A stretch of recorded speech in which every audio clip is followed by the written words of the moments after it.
Mahasiswa dan mahasiswi yang terkasih, hari ini merupakan pertemuan terakhir dalam mata kuliah kita sakramentologi dan kita akan membahas mengenai sakramen Krisma. Baik, saya akan menampilkan PowerPoint yang sudah kami siapkan.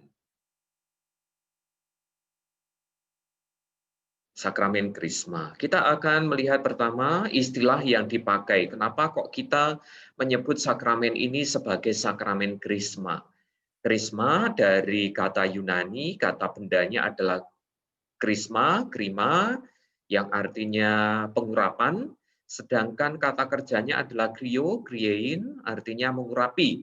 Ini terkait dengan materia sakramenti dari sakramen krisma ini, yaitu dengan pengurapan minyak. Lalu disebut juga sebagai sakramen penguatan. Ini dari kata Latin confirmatio. Sakramen ini dapat kita sebut sebagai sakramen krisma atau juga sakramen penguatan. Dua-duanya kita pakai.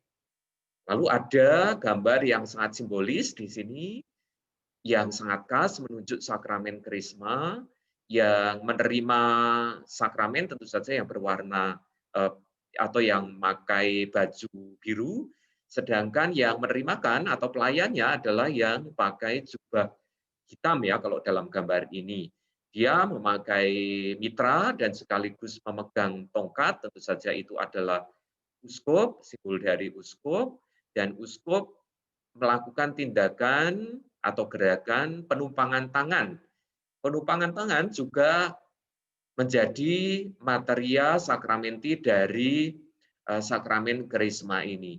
Lalu dalam gambar kita juga melihat Roh Kudus, gambar Roh Kudus yang berupa burung merpati. Ini terkait dengan rahmat yang diterima dari sakramen Krisma ini, yaitu Roh Kudus sendiri yang menguatkan kita yang menerima untuk menjadi saksi atau bersaksi. Kita melihat mengenai penguatan dalam kitab suci. Ada dua data perjanjian baru yang menjadi dasar Krisma. Data yang pertama adalah pengurapan minyak dan data yang kedua nanti setelah ini adalah penumpangan tangan. Kalau saya menyebut perjanjian baru, tentu saja tidak bisa dilepaskan dari perjanjian lama. Perjanjian lama menghubungkan pengurapan minyak dengan karunia Roh Kudus atau Roh Allah. Ini dapat kita lihat dari 1 Samuel bab 16 ayat 13, saya bacakan. Samuel mengambil tabung tanduk yang berisi minyak itu dan mengurapi Daud di tengah-tengah saudara-saudaranya. Sejak hari itu dan seterusnya berkuasalah Roh Tuhan atas Daud. Lalu berangkatlah Samuel menuju Rama. Sekali lagi di teks ini 1 Samuel bab 16 diceritakan Samuel yang mengambil tabung minyak dan mengurapi, betul-betul mengurapi dengan minyak Daud ya, dan dikatakan bahwa setelah diurapi berkuasalah Roh Tuhan atas Daud. Lalu dari perjanjian baru atau gereja perdana menghubungkan karunia Roh Kudus ini dengan pengurapan sebagai metafor, tetapi tidak sebagai tindakan ritual sendiri, yaitu dengan pengurapan minyak. Kita baca dulu dua teks yang ada di sini, nanti kita lihat keterangannya sekali lagi. Dari yang pertama dari Lukas bab 4 ayat 18, saya bacakan. Roh Tuhan ada padaku, oleh sebab Ia telah mengurapi aku untuk menyampaikan kabar baik kepada orang-orang miskin dan Ia telah mengutus aku. Kata-kata ini atau kalimat ini dikenakan atau ditempatkan dalam mulut Yesus di kitab suci kita ya. Diceritakan Ia telah mengurapi aku. Dalam hal ini tidak menunjuk tindakan ritual, yaitu dengan sungguh-sungguh dengan pengurapan minyak. Dikatakan Ia mengurapi aku, lalu menyampaikan kabar baik kepada orang miskin dan seterusnya ya. Lalu dari 2 Korintus bab 1 ayat 21 dan 22 saya baca dari yang 21 terlebih dahulu. Sebab Dia yang telah meneguhkan kami bersama-sama dengan kamu di dalam Kristus adalah Allah yang telah mengurapi Itu ayat 21, lalu 22, memateraikan tanda miliknya atas kita dan yang memberikan Roh Kudus di dalam hati kita sebagai jaminan dari semua yang telah disediakan untuk kita. Tadi kata-kata yang dimunculkan dalam dua ayat ini, Allah yang telah mengurapi, memateraikan tanda miliknya, dan yang memberikan Roh Kudus di dalam hati kita. Sama seperti dalam Lukas tadi, dikatakan Allah mengurapi, lalu Roh Kudus yang diberikan atau yang diterima. Tetapi dari dua ayat ini tampak bahwa ini pengurapan ini sebagai metafor, bukan sebagai tindakan ritual dengan minyak. Pengurapan minyak sebagai tanda karunia Roh Kudus dalam gereja baru berkembang pada gereja abad-abad pertama. Mulai pelan-pelan terpisah dalam arti ritualnya ya, dari sakramen baptis yang sudah kita lihat atau kita bahas ketika kita membahas sakramen baptis dulu terkait dengan latar belakangnya ya. Yaitu yang pertama baptisan bayi, lalu yang kedua baptisan oleh kelompok atau kaum bid'ah yang tidak dalam satu kesatuan dengan gereja, lalu juga terkait dengan sakramen baptis yang diterimakan pada mereka yang sakit. Nah, agar mereka berkesempatan untuk bertemu dengan uskup, lalu sakramen krisma ini pelan-pelan terpisah secara ritual, ya, ini yang perlu digarisbawahi secara ritual dengan sakramen baptis. Ini data yang pertama. Lalu data yang kedua, penumpangan tangan. Perjanjian Baru telah mengenal penumpangan tangan sebagai tanda karunia Roh Kudus. Ini dari Kisah Para Rasul bab 8 ayat 14 sampai 17 dan bab 19 ayat 1 sampai 7. Saya akan membacakan yang ayat 14 sampai 17 dari bab 8. Ketika rasul-rasul di Yerusalem mendengar bahwa tanah Samaria telah menerima firman Allah, mereka mengutus Petrus dan Yohanes ke situ. Dua rasul yang diutus ke situ ya, yaitu Petrus dan Yohanes. Lalu ayat 15, setibanya di situ kedua rasul itu berdoa supaya orang-orang Samaria itu beroleh Roh Kudus. Kedua rasul berdoa agar orang-orang Samaria memperoleh Roh Kudus. Saya lanjutkan, sebab Roh Kudus belum turun di atas seorang pun di antara mereka, karena mereka hanya dibaptis dalam nama Tuhan Yesus. Kemudian keduanya menumpangkan tangan di atas mereka, lalu mereka menerima Roh Kudus. Sekali lagi, menumpangkan tangan di atas mereka dan Roh Kudus diterima. Menurut para ahli, teks Kisah Para Rasul bab 8 dan bab 19 ini tidak berbicara tentang pemisahan ritus baptisan dan krisma, tetapi berkaitan dengan makna gereja apostolik sebagai karya Roh Kudus. Gereja apostolik perlu digarisbawahi di sini. Artinya, penumpangan tangan oleh para rasul, kalau dalam kisah ini, dua rasul yaitu Petrus dan Yohanes, sebagai tanda penerimaan warga baru pada gereja induk, gereja di Yerusalem, ya, dalam kesatuan dengan para rasul. Kesimpulan dari kedua data di atas. Ritus inisiasi mulanya merupakan satu kesatuan, sebagaimana dalam baptisan. Lama-kelamaan ritus itu berkembang dan menjadi baptisan dan krisma yang ritualnya dibedakan, tetapi tetap dipandang dalam kesatuan. Tadi saya juga sudah menyebut ritualnya mulai dibedakan atau dipisahkan, tetapi maknanya kesatuannya tetap ya, sebagai inisiasi, satu kesatuan. Penguatan dalam praksis dan ajaran gereja. Pada milenium pertama, ajaran dan praksis liturgi penguatan seperti gereja Katolik sekarang belum ada, ya. Ini yang sudah kita lihat. Pemisahan krisma dari baptisan sejak abad keempat dan definitif antara abad 9 dan 11. Tradisio Apostolika dari Hippolytus memberikan kesaksian praksis liturgi krisma pada gereja abad-abad pertama. Kesaksian dari Hippolytus, sekali lagi dalam Tradisio Apostolika, menunjukkan bahwa liturgi krisma itu mulai berkembang atau ada pada abad-abad pertama. Pada abad pertengahan terjadi keanehan, yaitu ritual pengurapan semakin populer, tetapi penumpangan tangan menghilang. Ya, keanehannya di situ penumpangan tangan menghilang. Baru pada abad ke-18, Paus Benediktus ke-14 mengembalikan ritual penumpangan tangan selain pengurapan minyak sebagai inti material sakramen krisma ini, ya. Dan ini diteguhkan dalam Konsili Vatikan yang kedua, yaitu pengurapan minyak dan penumpangan tangan.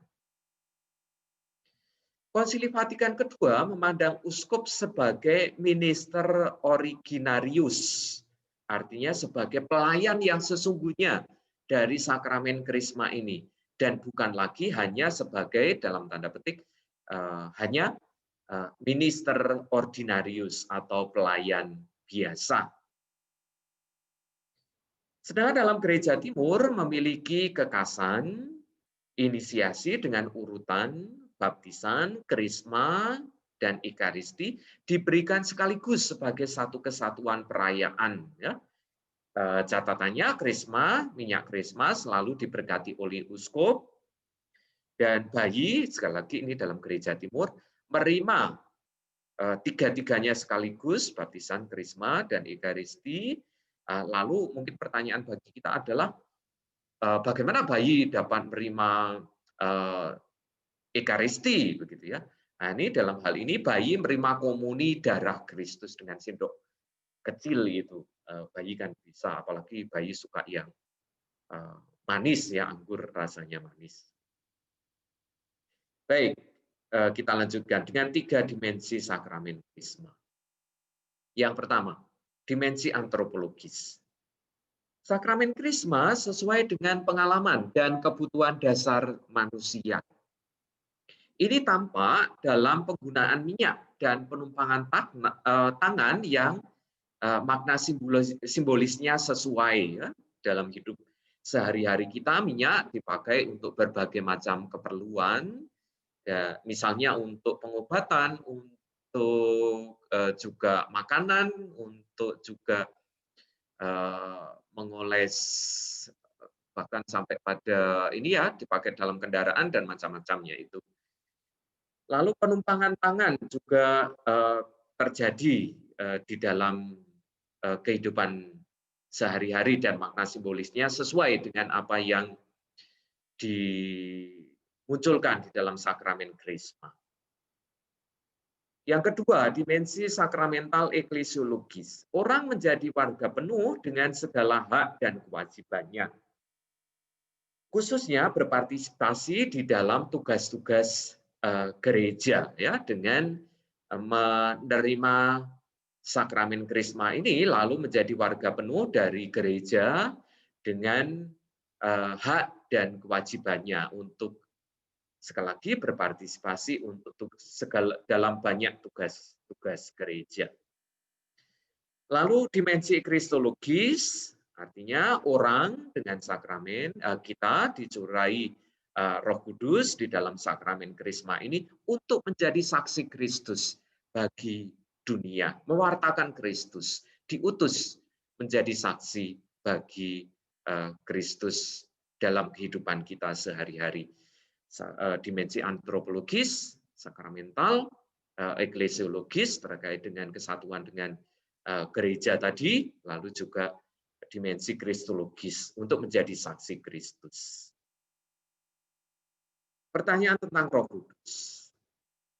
Saat krisma, orang menerima Roh Kudus. Padahal saat baptis juga menerima Roh Kudus. Apa bedanya? Apakah dua Roh Kudus ini atau ada dua Roh Kudus yang berbeda? Begitu ya. Jawabannya demikian, Roh Kudus selalu hanya satu tentu saja. Yang berbeda dari setiap sakramen, baptis dan krisma ialah peran dan fungsinya atau fungsinya. Kalau dalam sakramen baptis yang Roh Kudus menyucikan, menguduskan, menghapus dari dosa-dosa, ini yang sudah kita lihat.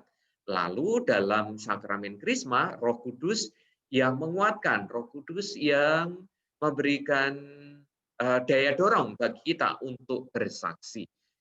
Maka Roh Kudus itu satu sama ya yang kita terima, tetapi perannya atau yang kita terima fungsinya itu yang berbeda. Roh Kudus memungkinkan untuk apa? Refleksi sistematis. Realisasi iman berkat Roh Kudus. Ini terkait terlebih dengan baptisan bayi ya yang sudah kita bicarakan juga. Saat Krisma, seseorang menyatakan keputusan pribadinya untuk beriman kepada Kristus, yakni apa yang dalam hal ini iman yang telah diterimanya dari Allah saat baptisan. Terlebih tadi saya mengatakan ini terkait dengan baptisan bayi. Ketika kita dibaptis bayi kan kita ya sebagai bayi praktis hanya pasrah menerima apa yang dibuat oleh pelayan atau kemudian dimintakan oleh orang tua begitu ya.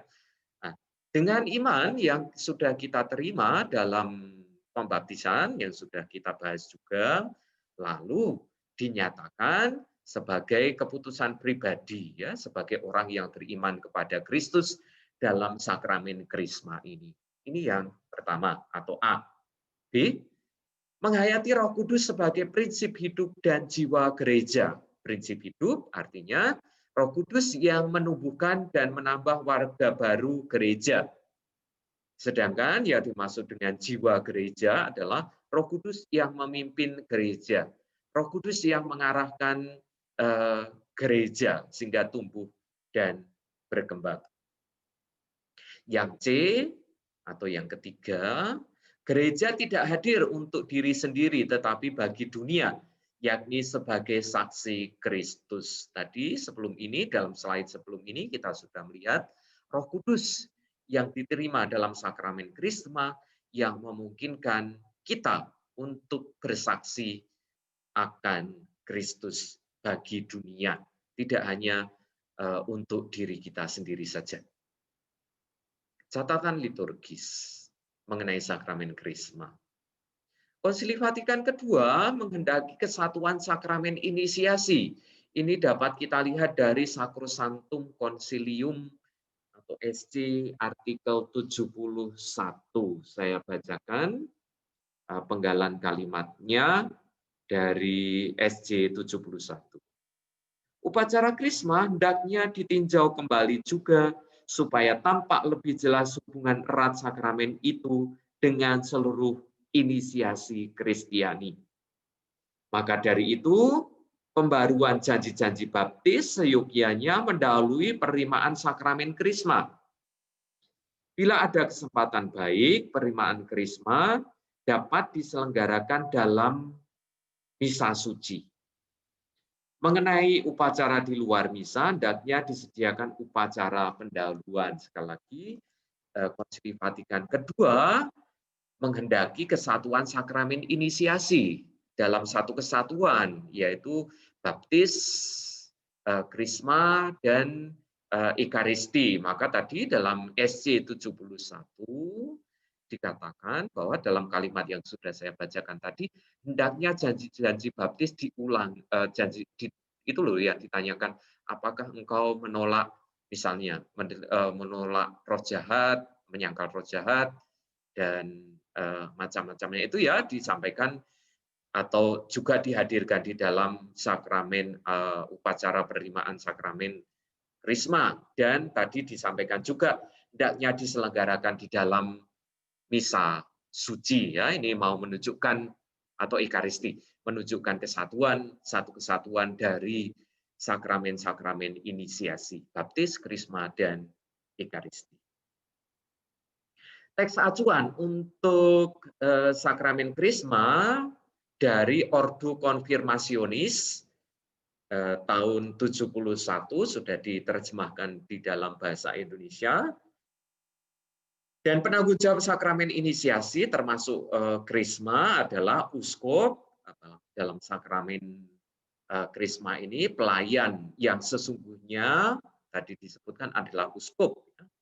Lalu pastor paroki terkait dengan pastoralnya, reksa pastoralnya, guru agama, katekis, wali krisma, orang tua, dan juga seluruh umat beriman. Ini yang bertanggung jawab untuk penerimaan sakramen krisma bagi terlebih atau dalam kaitannya dengan pendampingan mereka yang belum menerima sakramen krisma. Menarik di sini adalah ada yang pernah mengatakan bahwa saya tidak perlu sakramen krisma, toh tidak ada efek ini yuridisnya. Kalau misalnya sakramen baptis kan itu menjadi syarat untuk nantinya menerima sakramen komuni. Lalu kalau sakramen krisma apa yang kita terima, lalu kita menjadi apa begitu? Itu yang menjadi keraguan bagi sebagian umat untuk menerima sakramen krisma ini ya. Baik, kita lanjutkan dengan usia krisma, usia penerima sakramen krisma. Pertanyaannya adalah kapan sebaiknya seseorang menerima krisma? Batasannya kalau di dalam sakramen ekaristi untuk menerima komuni pertama, untuk menerima di sini dituliskan anak yang sudah bisa membedakan roti dan anggur biasa atau tubuh dan darah Kristus ya, ini menjadi ukuran ya. Apakah seseorang bisa membedakan itu adalah atau roti itu sebagai roti biasa atau ini adalah tubuh Kristus? Apakah ini anggur biasa ataukah ini darah Kristus? Secara intelektual dapat membedakan itu. Itu ukurannya kalau komuni pertama. Lalu untuk untuk menerima krisma adalah anak atau orang yang sudah dapat bertanggung jawab secara pribadi. Lalu untuk mengukur sejauh mana orang atau anak sudah dapat bertanggung jawab secara pribadi itu ada beberapa panduan atau beberapa umur yang disebut sebagaimana dalam buku wajib kita, tetapi yang kita runut boleh dari apalagi kita konteksnya dalam di Indonesia ya, tentu saja dari apa yang disampaikan oleh KWI. Menentukan batas umur yaitu antara 13 sampai 15 tahun untuk penerimaan krisma ya. Ini berarti umur-umur sekitar SMP begitu ya. Mulai dapat mempersiapkan diri untuk menerima sakramen krisma. Soal urutan sakramen inisiasi. Urutan inisiasi kita yang baptis, lalu ekaristi atau komuni pertama, dan baru menerima krisma, meski tidak ideal secara liturgis, tetapi dapat dibenarkan secara teologis atau pastoral. Alasannya demikian. Yang pertama, ekaristi yang penting bukan komuni pertamanya, tetapi kebersamaan dengan Tuhan sendiri. Lalu yang kedua, penerimaan krisma pada usia remaja sesuai dengan maksud sakramen krisma, yaitu soal tanggung jawab dalam iman, soal dia dapat menjadi saksi. Maka kemudian secara pastoral mengingat usia tadi ya dalam slide sebelum ini yang dipandang sudah bisa bertanggung jawab secara pribadi dengan baik, usia tadi 13 sampai 15 tahun kurang lebih usia SMP itu ya dapat bertanggung jawab atau terkait dengan tanggung jawab iman dapat menjadi saksi ya. Maka dalam atau di tempat kita yang umum diterimakan adalah seperti ini ya, terkait dengan situasi pastoral. Lalu yang urutannya menjadi baptis, lalu ekaristi atau komuni pertama, baru krisma ya, walaupun tidak ideal secara liturgis. Baik, kita lanjutkan dengan masalah ekumenis. Di gereja reformasi ada upacara konfirmasio atau mereka sebut sebagai sidi ya. Yaitu penerimaan seseorang sebagai warga penuh gereja, kira-kira umurnya 14 tahun begitu. Dalam gereja-gereja reformasi ada upacara konfirmasio ini atau upacara sidi ini.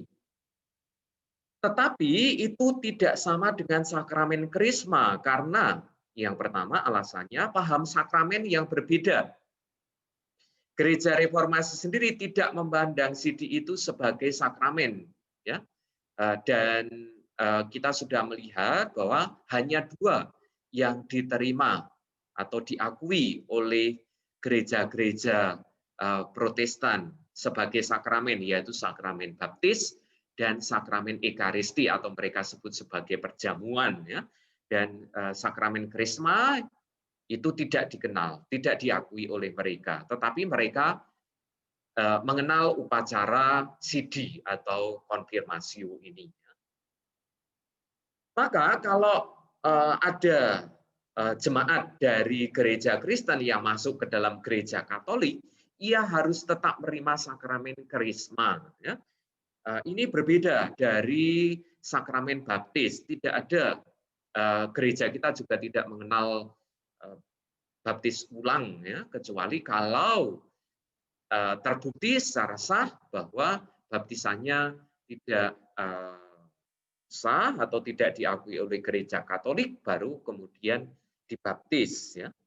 Tetapi mereka yang masuk dari gereja Kristen ke dalam gereja Katolik perlu menerima sakramen krisma ini dengan alasan poin-poin sebelum ini ya. Dalam gereja Kristen sendiri paham sakramen berbeda dan upacara sidi itu juga tidak disebut sebagai sakramen, bagi mereka sendiri juga bukan sebagai sakramen.